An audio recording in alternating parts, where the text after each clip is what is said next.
Hi friends, ఈరోజు మనం చిక్కుడుకాయ ఆలుగడ్డ కర్రీ ప్రిపేర్ చేస్తున్నామండి. Easy and simple process. కుక్కర్లో వేసుకుంటున్నాం. కుక్కర్ పెట్టుకొని ఆయిల్ వేసుకోవాలి, మరి జీలకర్ర ఆవాలు వేసుకోవాలి. ఆయిల్ కొంచెం హీట్ ఎక్కాక పచ్చిమిర్చి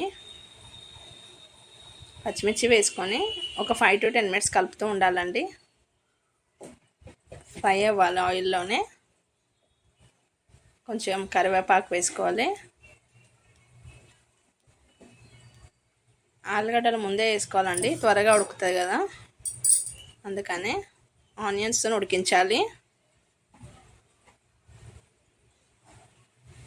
విజిల్ పెట్టకుండా ఉడికించండి, లేదంటే విజిల్ పెట్టి ఉడికిస్తే కొంచెం త్వరగా అయిపోవాలంటే ఇలా వండుకోండి. శనగపప్పు 2-3 స్పూన్లు నానబెట్టి వేసుకోవాలి. అల్లం వెల్లిపాయ పేస్టు వేసుకొని ఇందులోనే పసుపు వేసుకోవాలండి.